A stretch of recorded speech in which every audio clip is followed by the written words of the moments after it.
एक बार फिर से स्वागत है प्यारे मित्रों हमारे इस यूट्यूब चैनल पे। आज की शुरू बात करने वाले हैं क्लास 12 हिस्ट्री इंपॉर्टेंट क्वेश्चन जो आपके एग्जाम की दृष्टि से बहुत ही महत्वपूर्ण है। और आज का जो चैप्टर मैं कराने वाला हूँ वो आपका है हड़प्पा सभ्यता। हड़प्पा सभ्यता से जितने भी इंपॉर्टेंट क्वेश्चन आपके एग्जाम में पूछे जाएंगे इस वीडियो के माध्यम से हम लोग देखने का प्रयास करेंगे। ठीक है, चलिए वीडियो को स्टार्ट करते हैं।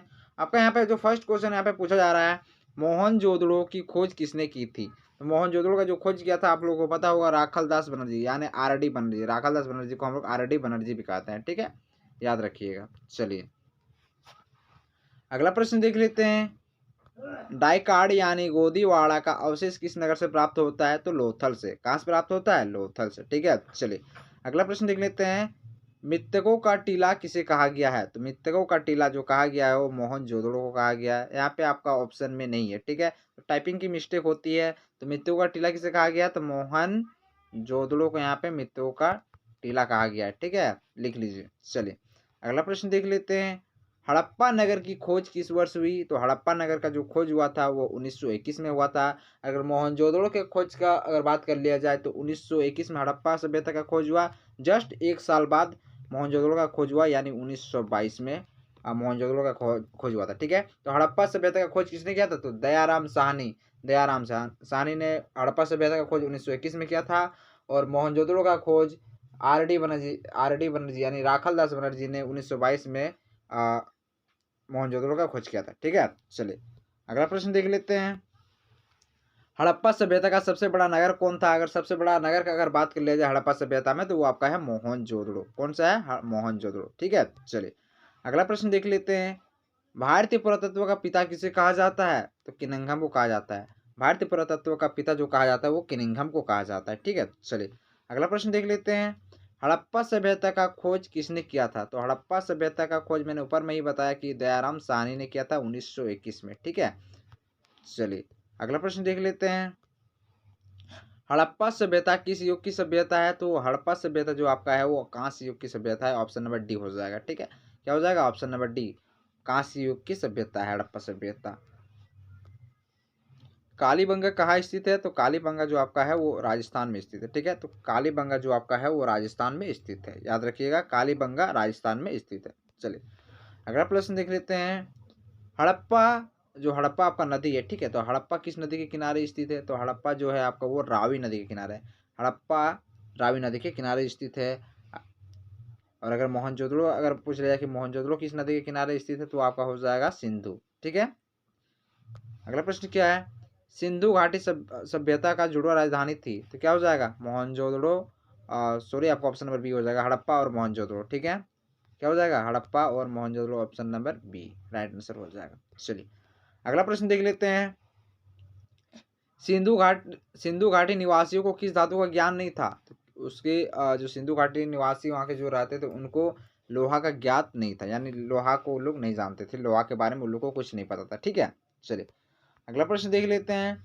मोहनजोदड़ो किस नदी के किनारे स्थित है? तो मोहनजोदड़ो जो आपका है वो सिंधु नदी। ठीक है, अगर हड़प्पा पूछ लिया जाए तो हड़प्पा आपका क्या हो जाएगा? हड़प्पा हो जाएगा रावी।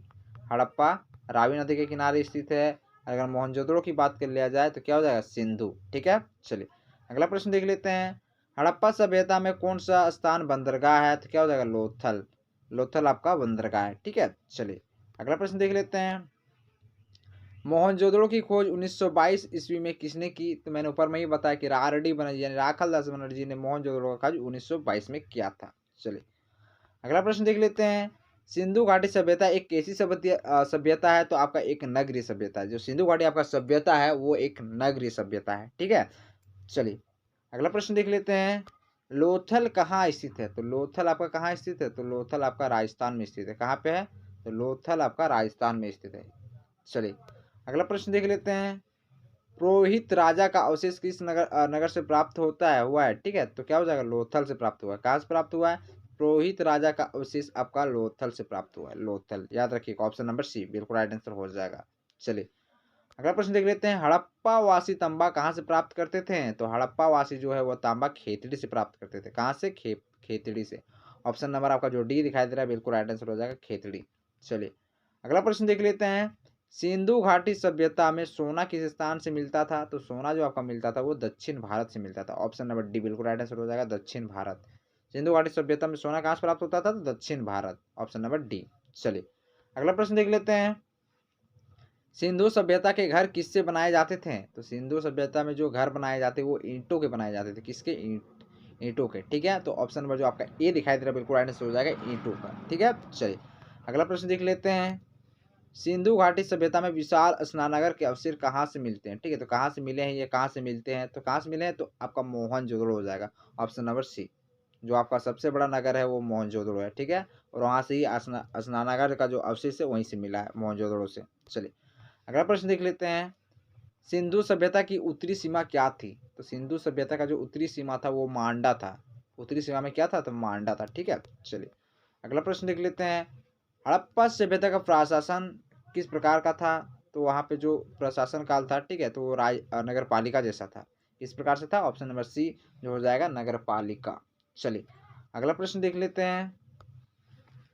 हड़प्पा सभ्यता के संपूर्ण क्षेत्र का आकार किस प्रकार था? तो त्रिभुजाकार था। तो देखिए त्रिभुजाकार यानी त्रिभुज आपको पता है कि इस प्रकार से होता है। ठीक है, त्रिभुज देखिए 3 कोण होता है ना इसका, त्रिभुज का, तो इस प्रकार से हड़प्पा सभ्यता का विस्तार था। ठीक है, संपूर्ण जो आकार था त्रिभुजाकार। चलिए अगला प्रश्न देख लेते हैं। हड़प्पा वासी किस देवी की पूजा करते थे? तो हड़प्पा वासी जो करते थे वो मातृ देवी का पूजा करते थे। ठीक है, इसमें लक्ष्मी भी नहीं करता था, पार्वती भी नहीं करता था, दुर्गा भी नहीं करता था। जो वो लोग करते थे वो करते थे मातृ देवी का। ठीक है, याद रखिएगा, मातृ देवी का पूजा करते थे हड़प्पा वासी। चलिए अगला प्रश्न देख लेते हैं। सर जॉन मार्शल कौन थे? तो सर जॉन जो मार्शल थे वो एक पुरातत्ववेत्ता थे। ठीक है, ऑप्शन नंबर जो आपको सी दिखाई देगा बिल्कुल राइट आंसर हो जाएगा। चलिए आज का जो आखिरी प्रश्न है 28 नंबर का। कोलकाता में एशियाटिक सोसाइटी की स्थापना किस वर्ष हुई? तो 1784 में हुआ था। कब हुआ था? 1784। ठीक है, याद रखिएगा 1784। ये मैं जितने भी क्वेश्चन आप लोगों को बता रहा हूँ 28 क्वेश्चन मैंने बताया इस चैप्टर के माध्यम से, जो आपका हड़प्पा सभ्यता है इससे आपका शायद ही बाहर जा सकता है, लेकिन लगभग क्वेश्चन आपका यहीं से आएगा। ठीक है, एग्जाम में। तो चलिए मिलते हैं नेक्स्ट वीडियो में। जय हिंद, जय भारत, वंदे मातरम।